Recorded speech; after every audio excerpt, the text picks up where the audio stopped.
नमस्कार मित्रों, desire point channel के एक नए वीडियो लेक्चर में मैं हूं अमित दुबे। और आज की इस वीडियो लेक्चर में हम कक्षा 11 की इंग्लिश पोएट्री यानी जो नई बुक आई है उसके अंतर्गत देखा जाए तो इंग्लिश पोएट्री का ये फर्स्ट चैप्टर है जिसका नाम है अ फोटोग्राफ, जिसकी लेखिका हैं शर्ली टॉल्सन। आज इस अध्याय का हम अध्ययन करेंगे। तो वीडियो शुरू करने से पहले मैं आप सभी से एक प्रॉमिस करता हूं कि जब ये वीडियो लेक्चर ख़त्म होगा तब आपके लिए ये वीडियो धुआं होने वाला है, यानी आपके लिए ये चैप्टर हमेशा के लिए बहुत ज़्यादा आसान होने वाला है। बहुत प्यारी सी कविता है, चलिए देखते हैं और बहुत ध्यान से समझेंगे, ठीक है। तो फोटोग्राफ तो आप लोग जान ही गए होंगे, आपकी पोएम का टाइटल क्या है, फोटोग्राफ यानी तस्वीर। तो चलिए अपनी पोएम पर हम चलते हैं सीधी सी बात मैं आपको बता दूं कि बस इतनी सी बात है इस चैप्टर में, ज़रा सा भी कंफ्यूज नहीं होना है। बहुत सीधी सी बात इतनी सी है कि जो लेखिका हैं वो एक तस्वीर को देख रही हैं और उसी तस्वीर को देखकर उसी तस्वीर के बारे में बात करेंगी, ठीक है। तो परेशान नहीं होना है, ध्यान से समझना, बहुत ईजी है। तो हमारा चैप्टर यहाँ से है। कहते हैं कि द कार्डबोर्ड। सबसे पहला बात तो यह है कि कार्डबोर्ड क्या होता है। कार्डबोर्ड मतलब होता है एक फ्रेम जिसमें हम तस्वीर को रखते हैं। आप लोगों ने देखा होगा ना, फ़ोटो फ्रेम कराई जाती है ताकि हमारी तस्वीर ख़राब ना हो, तो वही फ्रेम होता है, ठीक है। तो आप कार्डबोर्ड को कार्डबोर्ड ही कह सकते हैं या फिर गत्ता कह सकते हैं या फिर फ़ोटो फ्रेम कह सकते हैं, जो आप कहना चाहें आप कह सकते हैं, ठीक है। तो हम कार्डबोर्ड को सीधा फ़ोटो कहते हैं। कार्डबोर्ड का मतलब होता है वह गत्ता या फिर वो फ़ोटो फ्रेम जिसमें फ़ोटो सेफ रखने के लिए रखी जाती है, ठीक है। तो द कार्डबोर्ड अब मैं सीधा फ़ोटो कहता हूँ। तो द फोटो यानी द कार्डबोर्ड यानी वह फ़ोटो सो मतलब होता है दिखाना, मी मतलब मुझे। लेखिका कहती हैं कि यह फ़ोटो मुझे दिखाती है। अब क्या दिखाती है कि हाउ इट वाज। हाउ मतलब कैसा, इट मतलब था, इट मतलब यह, वाज मतलब था। तो यह कैसा था। फिर से आराम से, कुछ भी नहीं छोड़ना, मेरा केवल इतना ही उद्देश्य है कि आज के बाद आपको इस पोएम में कोई डाउट ना हो। ध्यान से समझिए कि द कार्डबोर्ड का मतलब फ़ोटो, आप सीधा सीधा कहेंगे। शोज़ मी मुझे दिखाती है, यानी लेखिका शर्ली टॉल्सन कहती हैं कि यह फ़ोटो मुझे दिखाती है कि हाउ इट वाज, यह कैसा था। व्हेन जब, द टू गर्ल्स, टू मतलब दो, गर्ल मतलब लड़कियां, कजिन मतलब चचेरी बहनें, जब दो चचेरी बहनें वेंट पैडलिंग मतलब होता है पानी में छपछपाते हुए चलना, ठीक है। यानी समुद्र के किनारे गई हुई हैं ये लोग और पानी में चल रही हैं। समुद्र किनारे यानी बीच उस स्थान को कहा जाता है जहाँ पर पानी थोड़ा सा कम होता है। समुद्र के किनारे का वहाँ क्षेत्र जहाँ पर पानी थोड़ा सा कम होता है और लोग वहाँ पर छुट्टियाँ मनाने के लिए जाते हैं, उसे बीच कहते हैं, ठीक है।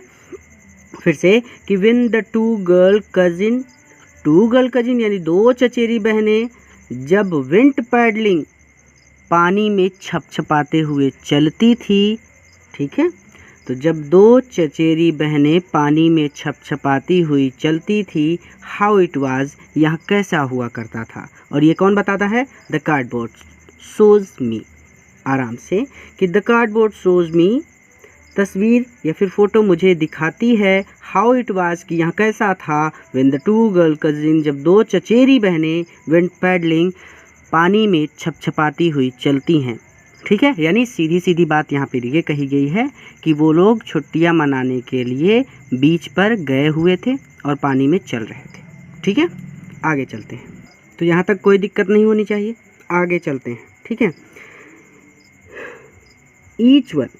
ईच मतलब दोनों, ईच वन होल्ड मतलब होता है पकड़ना, one of my mother's hands. देखिए हैंड्स है यहाँ पे, हैंड नहीं है, हैंड्स मतलब दोनों हाथ।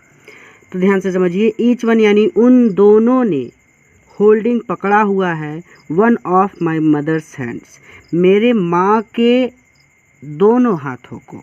यानी माता जी बीच में है, एक बहन इस तरफ है तो इधर से हाथ पकड़ लिया और एक बहन इस तरफ है तो इधर से हाथ पकड़ लिया, ठीक है। तो उन दोनों ने मेरी माँ के एक एक हाथ को पकड़ा हुआ है।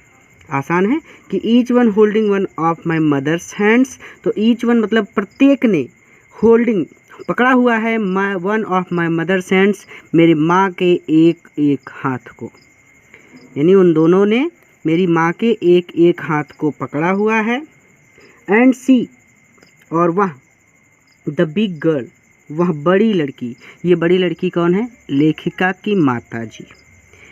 और वह बड़ी लड़की हैं, यानी मेरी माता जी बड़ी लड़की हैं, सम 12 ईयर्स और सो, लगभग 12 ईयर्स, 12 ईयर्स मतलब लगभग 12 वर्ष की, और सो यानी या थोड़ा सा ज़्यादा, यानी हम सीधा सीधा कह सकते हैं कि लगभग 12 वर्ष की। लगभग कहने का मतलब है कि ज़्यादा भी हो सकता है, अंदाज़ा लगाया जा रहा है। तो लगभग 12 वर्ष की। And see the big girl, और वह बड़ी लड़की हैं, सम 12 ईयर्स और सो, लगभग 12 वर्ष की। आगे कहते हैं कि ऑल थ्री यानी वे तीनों, यानी मेरी माताजी और उनकी दोनों चचेरी बहनें, तो all three stood still to smile, मुस्कुराते हुए खड़ी हैं, वो तीनों मुस्कुराती हुई खड़ी हैं, थ्रू देयर हेयर, अपने बालों में से होकर। ये तो बहुत बड़ी बात हो गई, ध्यान से समझिए कि अपने बालों के माध्यम से मुस्कुरा रही हैं। ये कैसा सेंटेंस है, ये नहीं समझ में आया। देखिए, कहने का मतलब है कि उनके जो बाल हैं वो हवा में उड़ रहे हैं, यानी जो उस समय का टाइम रहा होगा, उस समय हवा चल रही होगी। जब ये लोग फ़ोटो खिंचवा रहे थे उस समय हवा चल रही होगी, और हवा चलने की वजह से उनके बाल उड़ रहे होंगे। यानी कहने का मतलब है कि all three stood still to smile, वे तीनों खड़ी होकर मुस्कुरा रही हैं, थ्रू देयर हेयर, अपने बालों में से। आप सीधे सीधे कह सकते हैं कि अपने बालों में से वो तीनों खड़ी होकर मुस्कुरा रही हैं। यहाँ पे मतलब ये है कि उनके बाल खुले हुए हैं और ऐसा लग रहा है कि उनके बालों के माध्यम से ही वो मुस्कुरा रही हैं। तो आप सीधे सीधे कह सकते हैं कि वो तीनों अपने बालों में से मुस्कुरा रही हैं, ठीक है। ऑल थ्री स्टूड स्टिल मतलब होता है, स्टिल मतलब रुके हुए, हिलना नहीं, ठीक है। तो वो तीनों खड़े होकर मुस्कुरा रही हैं, थ्रू देयर हेयर, अपने बालों में से, ठीक है। अपने बालों में से का मतलब है कि उनके बाल खुले हुए हैं और हवा चलने की वजह से उनके बाल उड़ रहे हैं। अच्छा, आगे क्या कहते हैं कि एट द अंकल मतलब वो लोग अंकल की ओर देख रही हैं, विद द कैमरा, जो कैमरा लेकर खड़े हैं। यानी जब हम फ़ोटो खिंचवाएंगे तो उसी व्यक्ति की ओर देखेंगे जिसके पास कैमरा होगा ना। तो वही कह रहे हैं कि वो तीनों कैमरा लिए हुए अंकल की ओर देख रही हैं। यहाँ तक कोई दिक्कत नहीं होनी चाहिए। At the uncle with the camera, वो तीनों कैमरा लिए हुए अंकल की ओर देख रही हैं। अ स्वीट फेस, एक प्यारा चेहरा, माई मदर्स, मेरी माँ का था, यानी मेरी माँ का, मदर्स अपोस्ट्रोफी यस लगा है, तो मेरी माँ का बहुत प्यारा चेहरा था। A sweet face my mother's, मेरी माँ का एक प्यारा चेहरा था।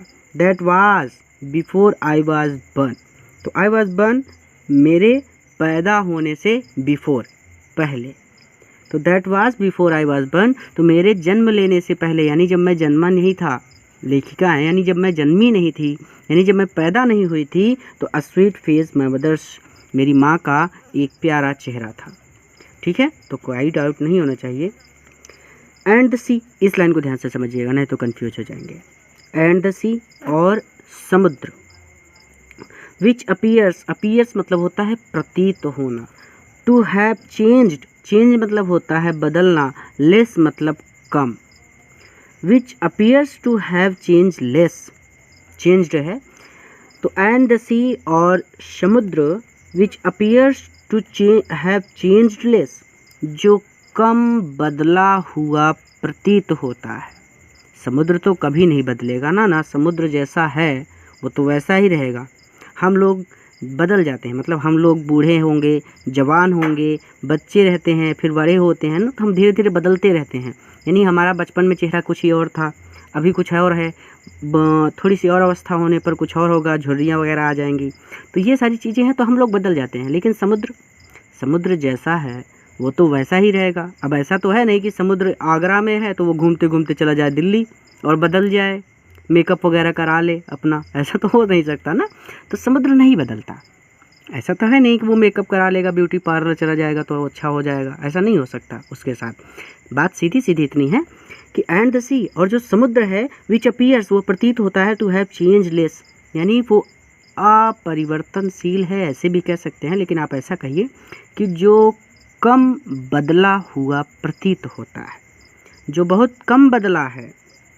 वास्ट, धोता है, देयर टेरिबली ट्रांसिएंट फीट। तो वास्ट मतलब होता है धोना, देयर मतलब उनके, टेरिबली मतलब होता है अत्यधिक। क्या होता है? अत्यधिक। ट्रांसिएंट मतलब होता है अल्पकालिक, जो बहुत बहुत बहुत कम समय के लिए हो। फीट, पैरों को। ठीक है, तो मैं आपको सीधे सीधे बता रहा हूँ। टेरिबली मतलब होता है अत्यधिक, ट्रांसिएंट मतलब होता है अल्पकालिक, फीट मतलब होता है पैर।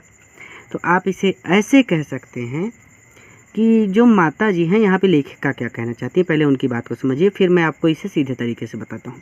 लेखिका का कहने का मतलब है कि समुद्र तो नहीं बदलता, यानी समुद्र जैसा था वैसा ही है, लेकिन समुद्र मेरी माँ के पैर, अल्पकालिक पैरों को धो रहा है। अल्पकालिक पैरों का मतलब क्या है कि माता जी अभी तो समुद्र में खड़ी हैं, लेकिन कुछ समय बाद वो समुद्र से निकलकर घर चली जाएंगी, तब समुद्र मेरी माता के पैरों को नहीं धो सकता, यानी अल्पकाल के लिए है।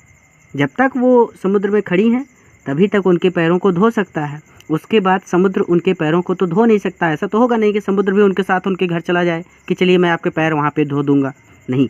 तो इसीलिए यहाँ पे ये कहा गया कि अत्यधिक अल्पकालिक है, उनके पैर समुद्र में अल्पकाल के लिए हैं। ठीक है, तो वास्ट धोता है, their terribly transient feet. Wash मतलब धोना, देयर मतलब उनके, टेरिबली अत्यधिक अल्पकालिक पैरों को। तो आप इसे ऐसे कह सकते हैं सीधा सीधा कि समुद्र उनके पैरों को धो रहा है, जो बहुत कम समय के लिए समुद्र में खड़ी हैं। ठीक है, या आप लंबा नहीं खींचना चाहते तो आप इसे ऐसे कह सकते हैं कि समुद्र उनके पैरों को धो रहा है।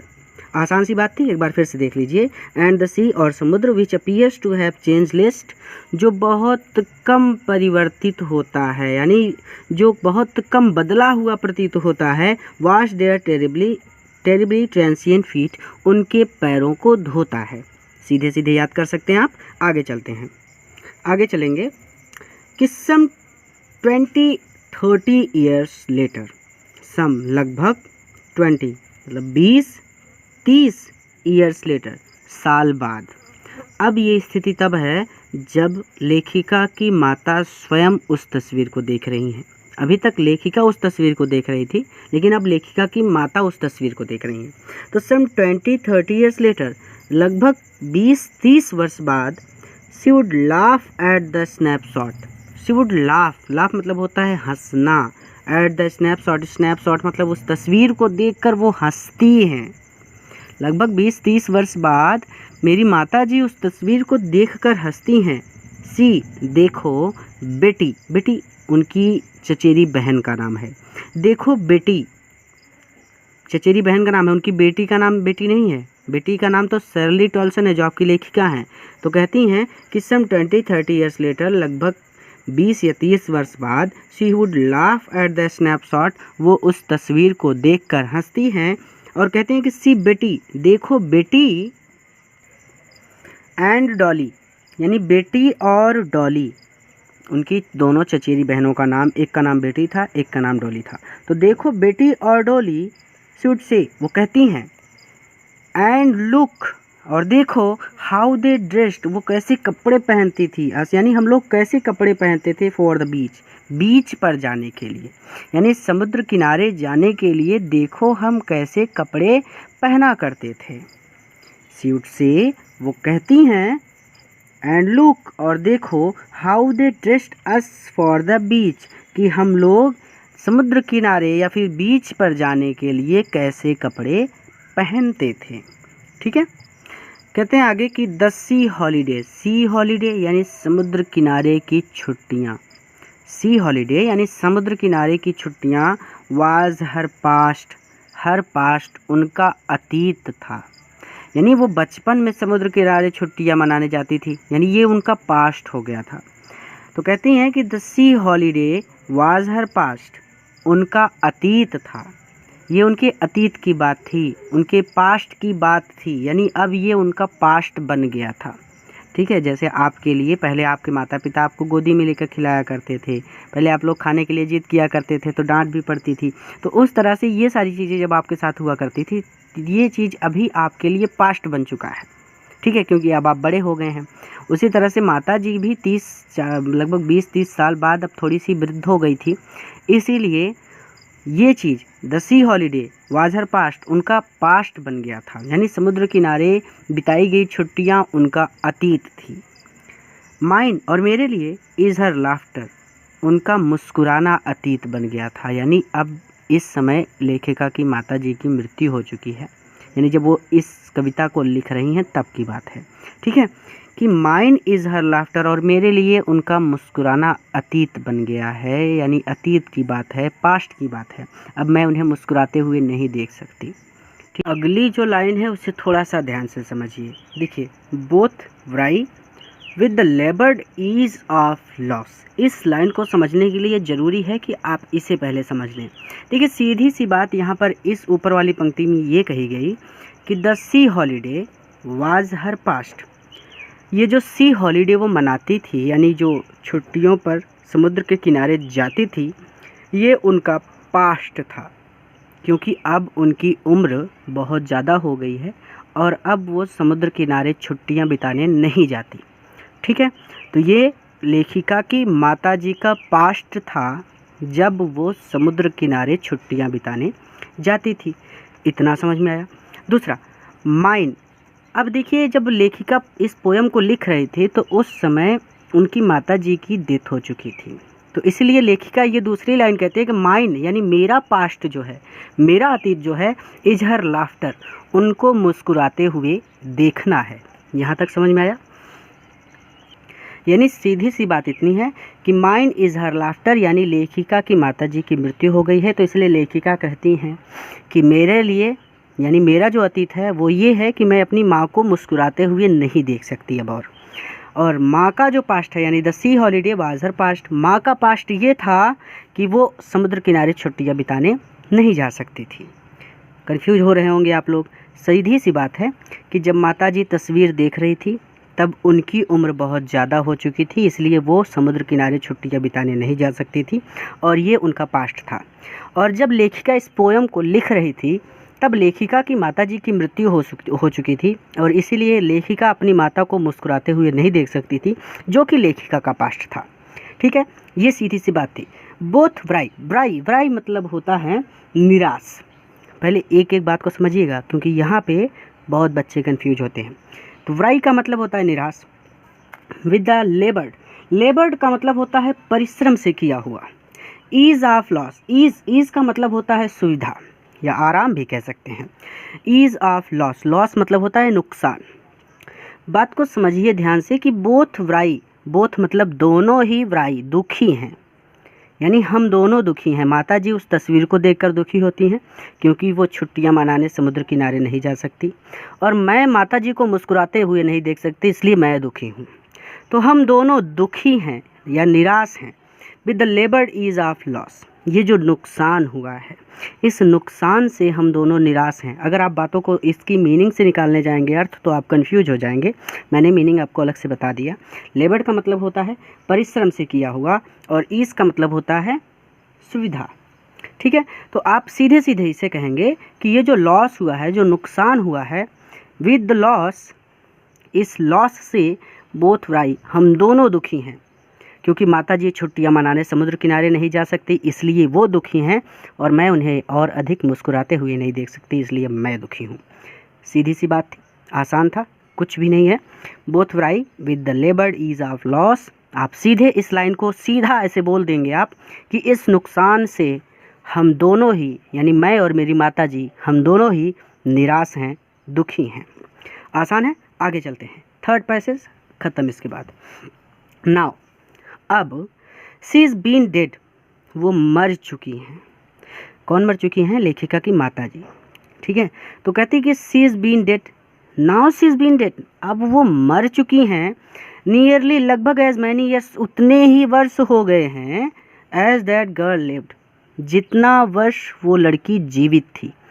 यानी बात को आप समझिए सीधे से, ऐसे नहीं है कि यहाँ पे ये कहा जा रहा है कि जितने वर्ष वो लड़की जीवित थी, यानी जब वो लड़की थी समुद्र किनारे गई थी तो लगभग उनकी आयु 12 वर्ष थी ना। तो मैं एक बार देख लेता हूँ। हाँ, 12 ईयर्स दिया है। आप पहला पैसेज ही है ना कि सम 12 ईयर्स और सो, यानी वो लगभग 12 वर्ष की थी और अब माता जी को मरे हुए भी लगभग 12 वर्ष हो चुके हैं। ये बात यहाँ पे कह रही हैं। ठीक है, तो now she is been dead, अब वह मर चुकी हैं। नियरली एज मैनी ईयर्स, और उनकी मृत्यु को लगभग उतने ही वर्ष हो गए हैं, एज दैट गर्ल लिव्ड, जितना वह लड़की जीवित थी, जितनी आयु में वह लड़की जीवित थी, यानी लगभग 12 वर्ष उनकी मृत्यु को हो चुके हैं। यानी अब उस लड़की की मृत्यु हो चुकी है और लगभग उतने ही वर्ष बीत गए हैं जितने वर्ष वह लड़की जीवित थी। ठीक है, यानी लगभग माताजी की मृत्यु को 12 वर्ष हो चुके हैं। फिर से आराम से, कहीं नहीं जाना, बात को सीधा सीधा समझिए कि नाउ मतलब होता है अब, she is been dead, she is been dead का मतलब होता है वह मर चुकी हैं। यहाँ तक समझ में आ गया। इसको छोटा कर देते हैं। नियरली मतलब होता है लगभग, as many years, as many years मतलब लगभग उतने ही वर्ष हुए हैं उनकी मृत्यु को, एज दैट गर्ल लिव्ड, जितनी उम्र उस लड़की की थी। आसान है, ऐसे भी कह सकते हैं ना कि जितनी उम्र उस लड़की की थी, यानी फोटो वाली लड़की की उम्र जितनी थी उतने ही वर्ष लगभग बीत चुके हैं और मेरी माताजी को, मतलब मेरी माताजी को मरे लगभग उतने ही वर्ष बीत चुके हैं। आसान है कि now she is been dead, अब उनकी मृत्यु हो चुकी है। नियरली एज मैनी ईयर्स, और लगभग उतने ही वर्ष उनकी मृत्यु को हो चुके हैं, एज दैट गर्ल लिव्ड, जितने वर्ष की वह लड़की थी। ठीक है, वह लड़की कितने वर्ष की थी, यानी उस फोटो में वह लड़की कितने वर्ष की है? लगभग 12 वर्ष की। तो लगभग 12 वर्ष उनकी माँ की मृत्यु को हो चुके हैं। एंड ऑफ दिस सर्कमस्टेंसेस, यहाँ पे कह रहे हैं कि इस परिस्थिति में देयर्स नथिंग टू से, अब कहने के लिए कुछ भी नहीं है, एट ऑल, यानी कुछ भी नहीं है। अब ऐसा कुछ भी नहीं है जो मैं कहूँ। इस परिस्थिति में अब ऐसा कुछ भी नहीं है। सर्कमस्टेंसेस मतलब होता है परिस्थिति। तो इस परिस्थिति में देयर इज़ नथिंग टू से एट ऑल, अब कहने के लिए कुछ भी नहीं है या फिर कहने के लिए कुछ भी शेष नहीं बचा। It's silence, it's silence, silences, it's मतलब इसकी, किसकी? तस्वीर की, साइलेंस जो शांति है, जो तस्वीर की शांति है। तस्वीर तो बात नहीं करेगी ना, तो तस्वीर को देखकर वो थोड़ी सी निराश होती हैं, तो कहती हैं कि इस तस्वीर की जो शांति है, साइलेंसेस, वह मुझे चुप रहने को कहती है या फिर वह मुझे चुप कराती है। ठीक है, तो इट्स साइलेंस, साइलेंसेस, इस तस्वीर की जो शांति है वह मुझे चुप रहने को कहती है। ठीक है, अब यहीं पर आपका चैप्टर समाप्त होता है। अगर पसंद आया है तो अपने मित्रों के साथ भी ज़रूर शेयर कीजिएगा, क्योंकि ये चैप्टर बहुत बच्चों को नहीं समझ में आता। मैंने पूरा प्रयास किया है। अगर अच्छा लगा है तो एक लाइक करना, और अगर चैनल पर नए हैं तो ज़रूर चैनल को सब्सक्राइब करिए, ताकि और भी प्यारे प्यारे वीडियोस आप हमारे साथ देख सकें और अध्ययन कर सकें। पूरा वीडियो देखने के लिए आपको बहुत बहुत धन्यवाद। मित्रों के साथ ज़रूर शेयर करना है।